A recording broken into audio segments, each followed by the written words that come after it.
Welcome to the Real News Network. I'm Paul Jay in Baltimore.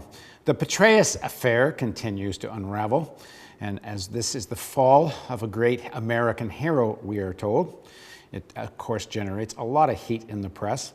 And who comes next as head of the CIA? Now joining us to talk about all of this is Ray McGovern. Ray was an analyst at the CIA for 27 years. He helped prepare the president's daily briefing under Nixon, Ford, and Reagan. He now works for, amongst other things, Tell the Word, a publishing extension of the Church of the Savior in inner city Washington. He's a regular contributor to the Real News. Thanks for joining us, Ray. So amongst the other things, CNN reports today that Petraeus' spokesman, a guy named Steve Boland, says on a personal level, he sees this, he being Petraeus, sees this as a failure. This is a man who's never failed at anything. So, Ray, is General Petraeus such a man? No, he's not such a man, Paul. Tell that to the widows, the families of the folks over 2,000 who have perished in Afghanistan on a fool's errand.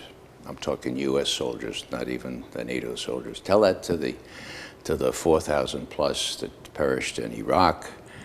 Tell that to the 4 million Iraqis that were displaced from that war.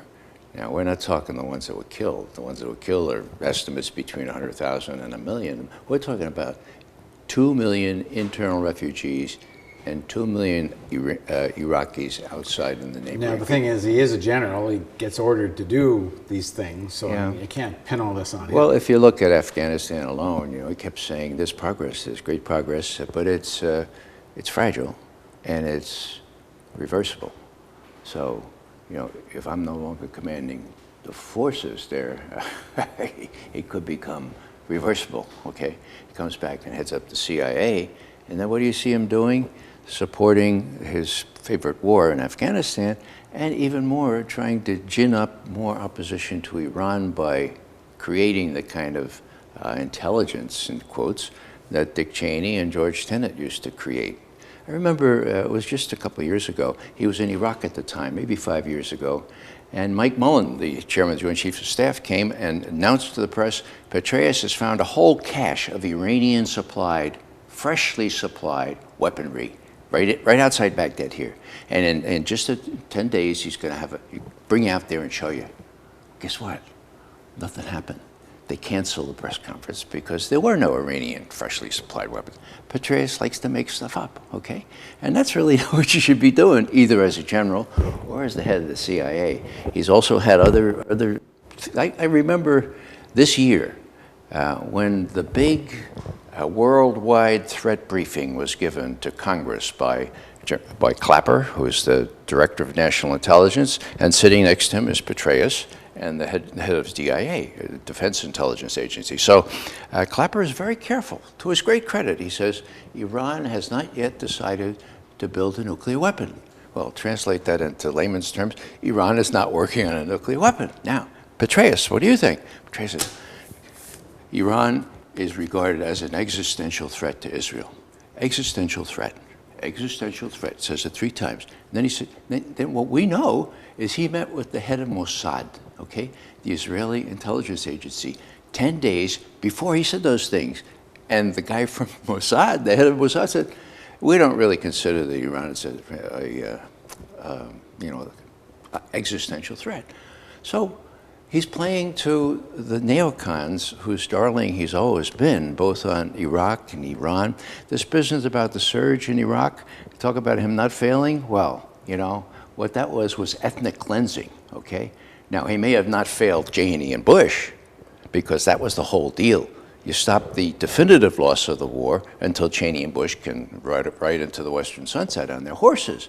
But what it involved was putting 30,000 U.S. troops in a sort of cordon so the Sunnis could change Baghdad, a city of maybe 6 million, okay, from a predominantly Sunni city into a predominantly, from a prominently Sunni city into a predominantly Shia city. And why was there a diminution eventually in violence? Because there were no Sunnis for the Shia militia to shoot at, okay? Now, some people might consider that to be, never failing, But that's not my idea. My idea is that you recognize these things as a fool's errand. You do what we infantry officers used to do, have a little checklist, you know, before you go into a major operation, you know. What do? Well, you sort of find out how many enemy there are they armed?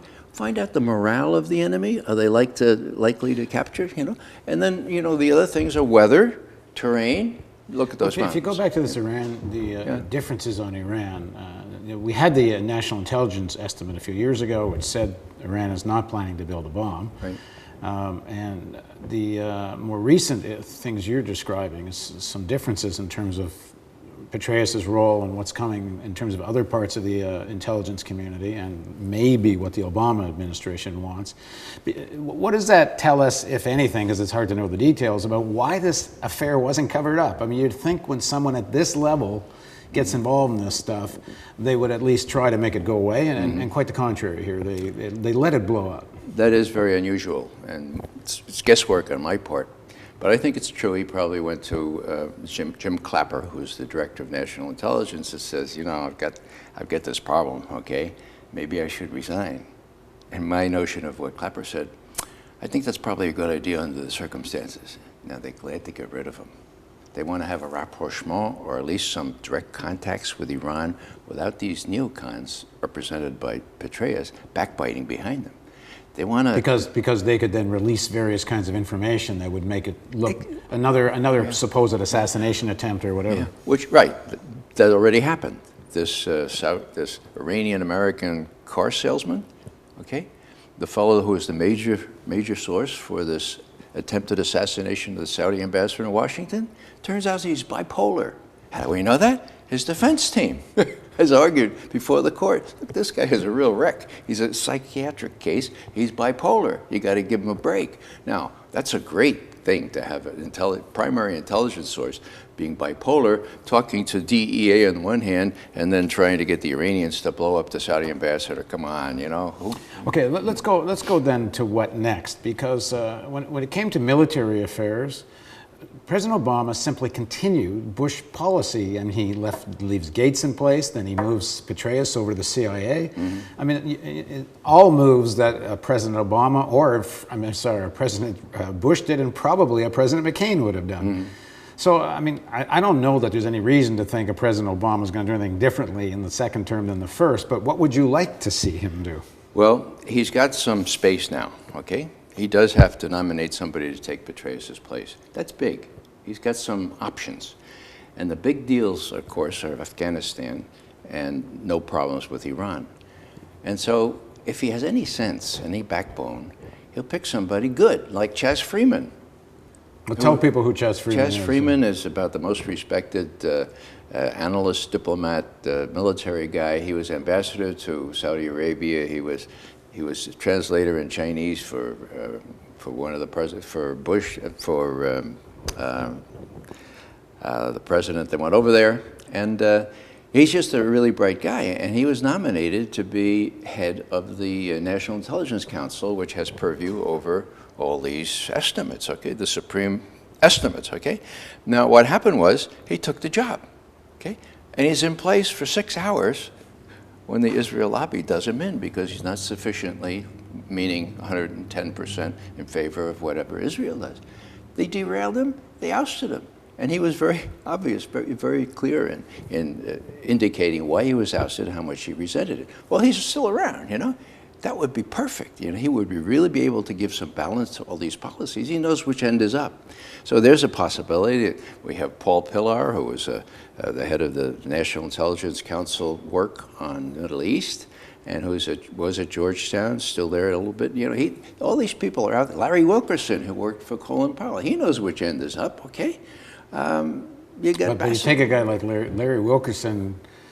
Advocates now a completely different approach to foreign policy. And essentially, he wants to see the United States wind down being an empire and just worry about defending itself. Yeah. President Obama does not seem to be on that page. No, but he needs to hear that. You know, that's the whole deal. He never hears this stuff. He's sort of naive with respect to foreign policies, what I think. And he has to give due credence to the generals because of his political equities. But he never hears from the likes of Paul Pillar or Andrew Basevich, or Chaz Freeman, or there are a whole bunch of people, Larry Wilkerson, who are working on this, are as experienced and knowledgeable about these things as anybody around. And what does he do? He turns to the neocons and the people who were left over. That's what he's done so far. My hope is that he'll say, hey, or even better, that he told Clapper, or he told the White House, yeah, let this guy go. You know, good riddance. I don't have to worry about him anymore. And I think that's probably the case. And if so, then he has this space of which I just spoke. And if he lets Mike Morrell, who's the guy who never caused anybody any trouble, and that's how he bubbled up to be deputy director now. Who's now the acting director. Acting director. If he lets him stay in place for a while, that would be understandable. But if he appoints him to be the director, and this is a guy who did just what John Brennan did, you know, in sort of being chief of staff for George Tenet, you know, slam dunk George Tenet. President wants to do a war. Our job is to find him some intelligence to justify it, okay? So you got Brennan there. Brennan's in the White House now. He couldn't be confirmed as director of the CIA. And I'm sure he's whispering in Obama's ear, you know, give Mike Morrell a chance now. He's a really great guy. I know a lot of people still in the agency. All I can say is that Morrell has just a little bit more credibility and respect than Petraeus himself, and that's not much. All right, thanks for joining us, Ray, and we'll see whether President Obama takes this opportunity. Don't hold your breath. Thanks for joining us. And don't forget, we're just kicking off our fundraising campaign for the end of year 2012. It's a matching grant campaign, $100,000, so every dollar you give us doubles, and you can help us get us to this $100,000 mark, which allows us to keep doing real news in 2013. So if you see the donate button over here, please click it, because if you don't, we can't do this.